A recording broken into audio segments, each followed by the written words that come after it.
Hi, I'm Bella Perez Rubio, Puma Podcast, and you're listening to Teka Teka News.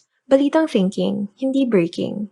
In this episode, Imagine a Filipina actress was a star of one of the biggest Marvel movies in history. Imagine she was Mary Jane. What that would do for Philippine entertainment.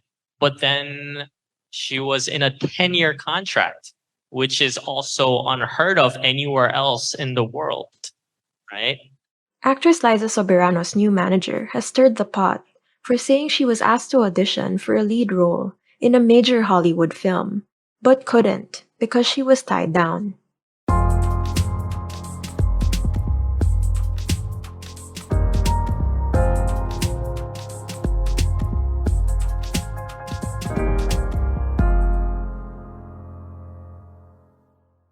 My name is Jeff. I'm the CEO of Careless. We are a local entertainment company. So we have a music label arm, but I guess we manage talent, we manage artists. Currently, my day job is I manage our actress by the name of Liza Soberano.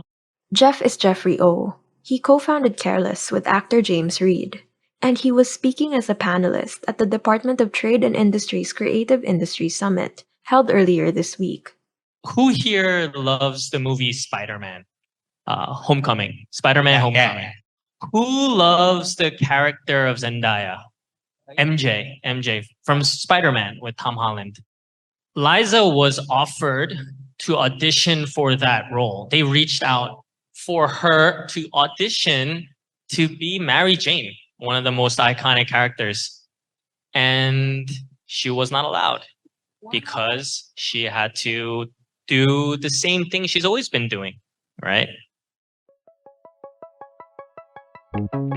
Jeffrey was referring to Liza's then ongoing contract with ABS-CBN's talent agency Star Magic, which supposedly kept her from auditioning.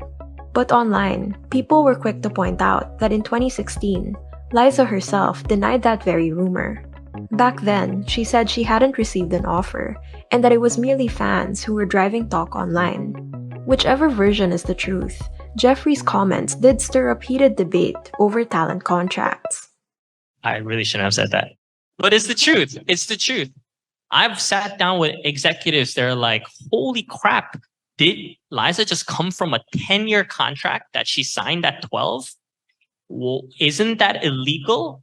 With the option to renew at exclusively the manager's discretion, which is standard practice of any major management company.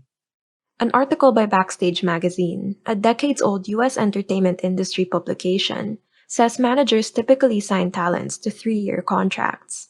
In South Korea, Fair Trade Commission rules prohibit entertainment contracts that go beyond 7 years. People are like, oh my God, how did you guys get to sign some big actress when you're a startup? It's because our contracts are normal. We're like, hey, it's 4 years, but if you don't like us, you could leave after a year. We only take 20%. And at that 20%, if we mess up, we'll give it back to you. If you do something in America, like do what you want, like we get no say. That's a standard talent entertainment contract. Liza's contract with Star Magic ended in 2021. She signed with Careless a year later and relocated to Los Angeles in 2023.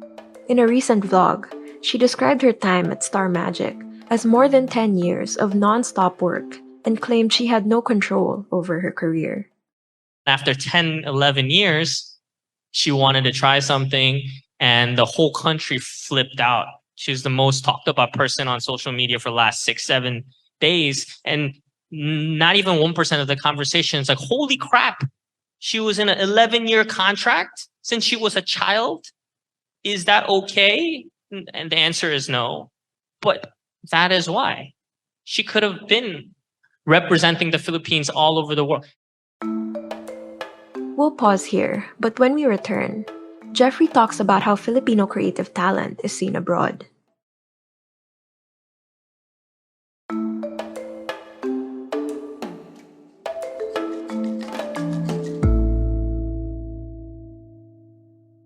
I think the bigger conversation is that the big reason why a lot of stars and creatives and people are not able to make it internationally isn't because they're not talented enough. It's not because people aren't looking for them. They legally can't most of the time. Jeffrey says this is a big reason that so few of our talents have clinched major foreign projects. Then all of our big stars are in the similar situation. My partner, James Reed, he started Careless because he was like, this is ridiculous. This is ridiculous. We need to represent the country, but we can't. I think if you look at any major, whether it's sports, entertainment, we always talk about gratefulness, right? That was the word of the week for us at Careless, ingrata. I learned that word this week. Utang na laob. I learned that this week too. But wait, should we wait till our biggest stars that have the best chance of representing us? Should we wait till they're 35, till they're 40, till their prime has passed? As a Korean American who's lived in the Philippines a number of years, the Careless executive says he's seen the market for Filipino talent abroad. I feel like in the Philippines, the talent is better. Everything is better, in my opinion, and I think the world recognizes it. We're looking at 120 million people that speak English in Asia, young demographic, as West transitions to East. The Philippines is the most exciting place in the world for most entertainment executives. Echoing many other creatives at the summit, Jeffrey says one big thing holding local talent back is the lack of investment. I think, this is a great opportunity, so I think that is what I would say is like, you got to invest in the quality, and quality is not just money, but also time. And people say, there's no money here. That's not true. Like, I've never met more rich people in my life till I moved to the Philippines. It's crazy. Like, it's not, filmmaking is supposed to be a risky business. 3 out of 5 film houses in the States all go bankrupt. That's part of the game. They understand it's artistry. But, it's not like that. So I think that's so much opportunity here for us to, overtake and really be, I think, the entertainment capital of the world. Really? Entertainment capital of the world? We can dream that big? Here's Pangasinan 4th District Representative Christopher De Venecia, Chairman of the House Special Committee on Creative Industry and Performing Arts. Our overarching goal, as set by DTI and the NGO Creative Economy Council of the Philippines, led by the great Paulo Mercado, remains the same. That by 2030, the Philippines will have become the #1 creative economy in the whole of ASEAN. De Venecia is the principal author of the Philippine Creative Industries Development Act, which lapsed into law last year. It's meant to be a roadmap for reviving the creative industry and our economy. We also filed House Bill 1281, or the Creative Incentives Bill, which will provide fiscal incentives to our creatives who have achieved success abroad and bring pride to our country. I recall an interview of John Arcilia, of course, General Luna, who went on to win awards abroad and really do our country proud. That, while creatives like him succeed, there is no package of incentives waiting for them here when they return to the Philippines, as opposed to athletes if they win an Olympic medal.